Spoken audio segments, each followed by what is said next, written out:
Why, hello there. Welcome to my office. We are here to diagnose you. Treat you. Figure out what's wrong with you. What's going on with you today? Yeah. You don't want to talk about it. Interesting. Well, before you decide that you want to talk about it, can I get your first and last name, please? I just want to create a file for you in my system.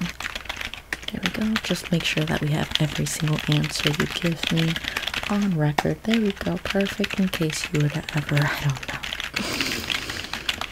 There we go. Decide that you were to try and do something a little wackadoodle. Can I also get your birthday, please? Okay. And your reason for visiting. Oh no. Really? You're feeling really sad and angry all the time? And you're here because mommy and daddy didn't know or didn't want to deal with it. That's truly a loving decision by them. I truly appreciate their health insurance covering the fees. Now, I am going to take a couple of little notes from you, okay?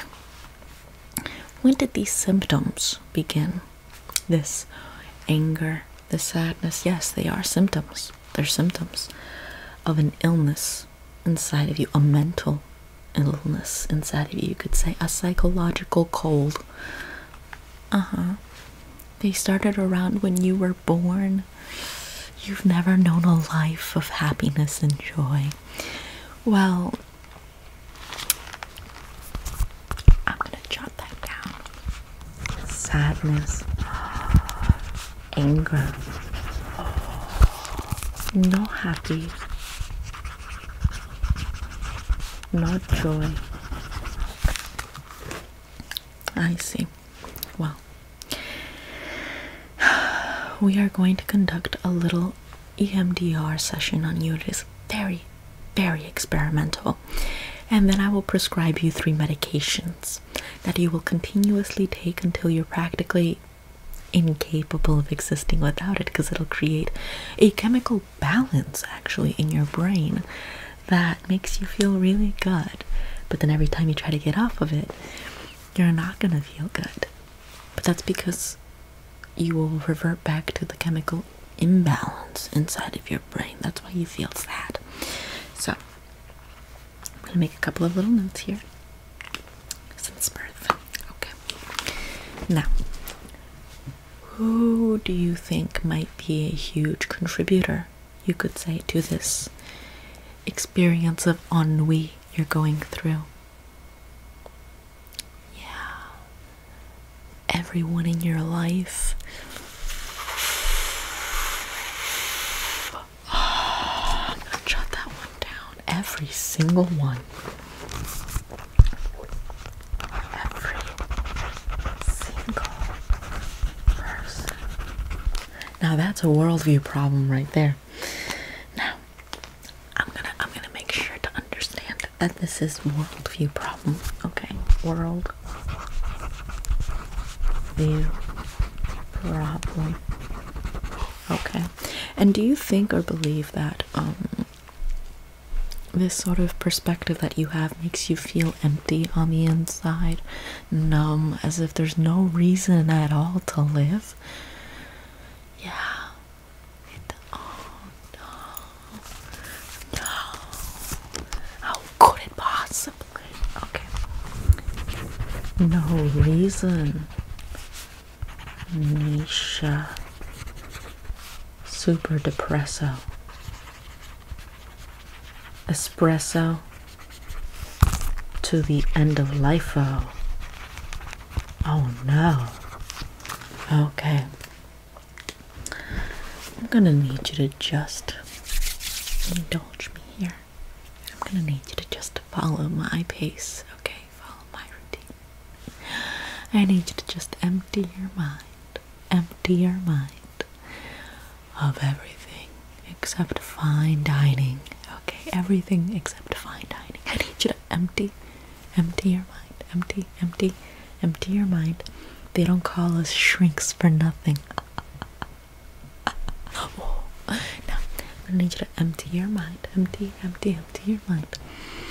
And I am going to be wiggling my fingers like a little magician. And I'm gonna be making sure that your bad thoughts go away. Call me a wizard. You're a wizard therapist. Now, I'm gonna be waving my little finger, and I want you to just think of the worst feeling you've ever experienced in life. And I'm just gonna wave that feeling bye-bye with my fingers, okay? Keep thinking about it. Keep thinking about it. Look at my fingers. Look at my fingers. Look at my fingers. Okay, keep looking at my fingers. Trauma. Keep looking at my fingers. Now, what about it was so bad? I want you to really think about that. What about it was just devastating to you? Keep looking at my fingers while you think about that. Keep looking at my fingers while you look at it. Think about the intensity of the feeling. What about it hollows you out and makes you feel like you have to run away from your human experience into the depths of the abyss to just hide and hope that the demons won't find you? Just look at my fingers. Look at my fingers, okay? As you think about that, just look at my fingers right there. Look at my fingers. Trauma. Okay, now look at my fingers. Look at my fingers. Okay, keep looking at my fingers right there. Keep looking at my fingers. Keep looking at my fingers right there. Keep looking at my fingers. Okay, pain. Okay, good. Look at my fingers. Look at my fingers. Keep looking at them. Keep looking at them. Okay. EMDR stands for eyeball motor desensitization reprogramming. We are basically trying to reconfigure your mind through some intense psychological quiet primal screams where your eyeballs are the ones primally screaming. It's a quiet way of handling it. So, how are you feeling right now? Just checking in. You feel awful. That's a symptom. Awful symptom. Mentally unwell. Now think about the world real quick, okay? I want you to name me your top 3 biggest problems with the world right now. Top 3 biggest problems. Name them for me. Name them for me, okay? I'm gonna need you to just name me those top 3 problems that you have with the world. Yeah, you feel like no one cares about each other and that they're just willing to walk all over each other just so that way they could get a kernel of gain in some way, whether it's attention or money. Yeah, no one cares and everything is okay. Name me another problem that you have with the world. Name me another one. Crime. Feeling like everything's kind of just decaying. Crime. Name me another problem you have with the world. Name me another problem. Name me another problem. I see. Okay. I'm gonna note that one down. Just hollow world. No one. Everything's just kind of meaningless. What you don't understand is that is progress, okay? The fact that nothing means anything and that everything is just kind of there is actually like a huge discovery. And you are blessed to be living during these times, okay? Think of it. Think about it. What if you had been born during the 1500s? Yeah, that would have been tragic. Truly, truly tragic. Could you have imagined getting married to someone, being socially kept with that person for the rest of your life, having a family, with that person, raising children, with that person, and then dying with that person that you got married to, that your society kept you bonded to, forced you to stay in love with. Ew.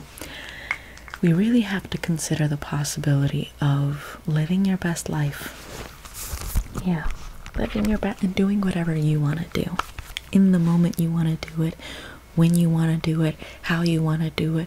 What you want to do doesn't matter if it doesn't have a long-term positive consequence. If you want to do it and it gives you pleasure, it really will remediate the lack of joy you have in life. That's a cure right there. So cure.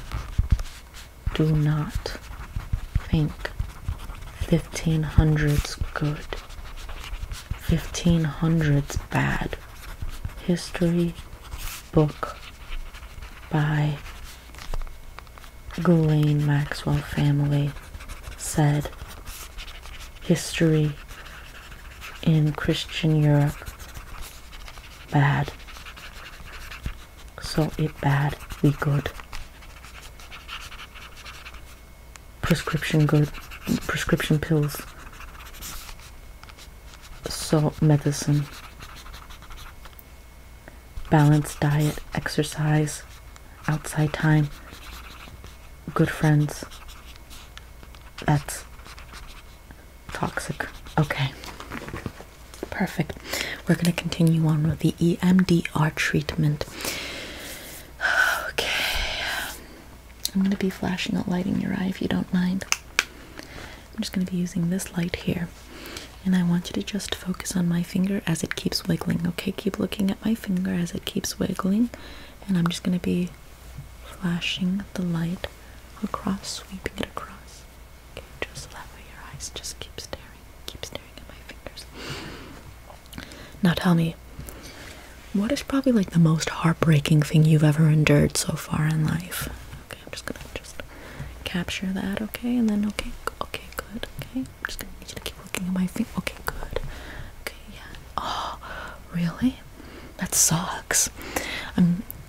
I mean, like, I would say that I'm sorry you had to go through that, but, like, it's just how it is. That's just life. Get used to it, honey. So keep looking at my fingers. Okay, good. Oh, yeah, okay. Okay, perfect. Okay, yeah. Oh, okay. I'm gonna note that down. Heartbreak.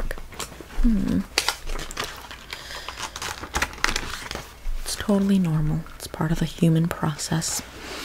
Getting heartbroken is basically what you have to do in order to function well in society. You have to be heartbroken to numb yourself, so that way when you engage with people, you no longer really engage with them as authentically as you used to, because now you're basically kind of licking the wounds from the heartbreak and protecting yourself, shielding yourself from possible predators who might pounce on it.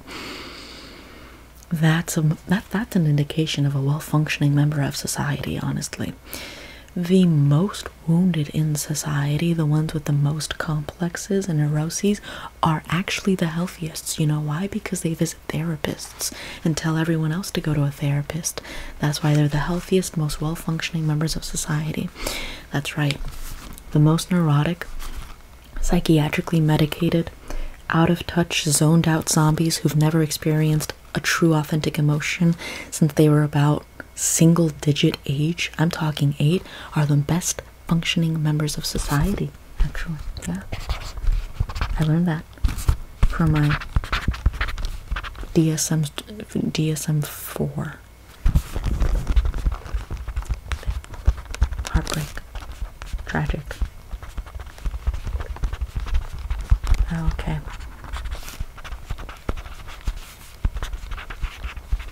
Now tell me, have you ever had feelings where you thought about causing harm to your body or to others?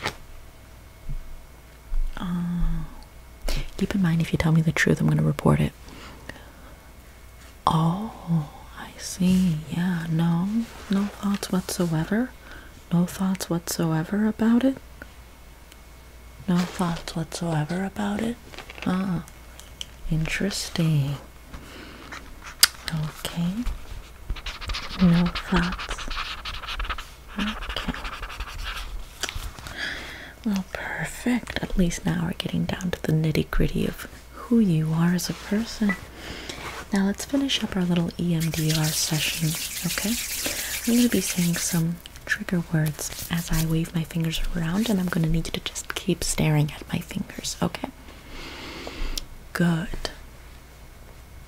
Keep looking at my fingers, keep looking at my fingers, keep looking at my fingers. Dog. Keep looking at my fingers. Keep looking at my fingers as I say these very, very triggering, thought-provoking words. Car. Just keep looking at my fingers. Okay, just keep looking at my fingers. Very good. Okay, very good. Yeah. Cash or card.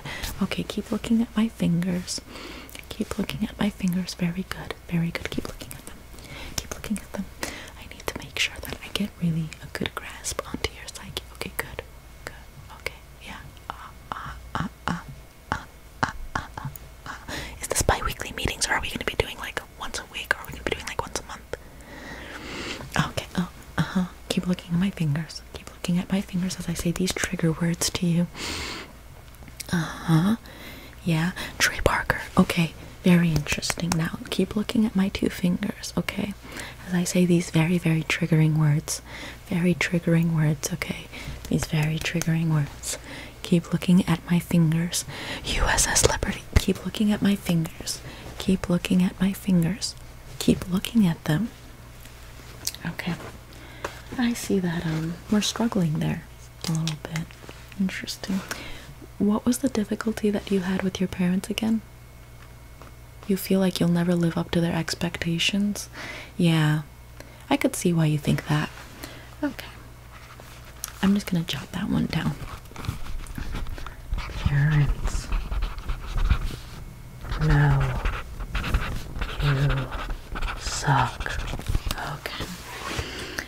Okay, well, from your parents knowing that you are a bit of an unfortunate case, and to your heartbreak in life, and to your feelings of hollowness and numbness following that heartbreak in life, very unwell. You should never experience a sense of unwellness, a sense of numbness after going through a heartbreak or anything devastating. The fact that you would experience emotions after going through something human means that you're mentally unwell and should be medicated. So, because of all of these different symptoms that I'm noting down and seeing, I'm going to be diagnosing you with some Prozac.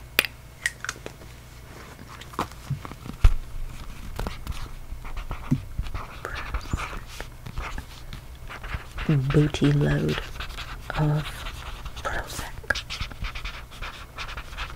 Okay. Next, I'm also going to be diagnosing you. Sorry, it keeps popping out of my mouth because I just love to do it. It's just, do you ever walk out into the road and think every single human being who functions well in a society is actually diagnosable with some sort of like personality disorder? It's in itself like a healthy testament to a person to do that all the time. I'm going to be prescribing you some Wellbutrin. It's for your wellness. It's called medicine. It does have some side effects. You might experience multi-organ system failure. You might be left in a vegetative state if it's mixed with things that I actually am not aware of, so I'm not going to tell you what not to mix it with, but just don't mix it with certain things that I am not aware of that you're not supposed to mix it with. And yeah, if it goes wrong, you might get that one, or just, a couple of organs fail. But as long as it's for your mental health and you stop feeling feelings across the board at all and feel normal, then isn't that worth it? So there we go. Medicine for brain, medicine for good, medicine for brain. Okay, so with those two prescriptions, I'm just gonna tear this one off so you can give it to your pharmacist. I cannot continue treating you unless you get the medication that I've just prescribed you. And once you get the medication that I've just prescribed you, then we can continue on with our sessions. But until then, you will be a lost cause to everyone around you, including myself, but especially your parents and anyone you fall in love with. And I would just really recommend that you get that medication. Otherwise, if anything severe happens, it might just be forced upon you. So, yeah. Any questions, comments, or concerns? What was that? What if you found Christ and he made you feel better? Oh, well, that's not very progressive of you. You see, we have faith in psychiatric medication. We don't really have faith in 2,000-year-old ancient texts that have tried and true stable wisdom in it. That's kind of like not encouraged by all of the studies that got bought out during the 20th century and the industrial moguls that tend to have the same anti-Christian ideology, almost like they're antichrists. So no, that won't do. If you try to go in that direction, I might have to prescribe you with some antipsychotic medication as well. So in that case, just remember, go to your local pharmacist, and I think your parents' health insurance covered your visit, but just double check at the secretary's office. You might have to pay a copay. I don't know how much that might be, maybe a minimum of $50, but I hope that this entire conversation is conducive to your betterment, because I really do hear your psyche cracking before me. Anyways, my next patient is coming in, so it's been great. Toodaloo.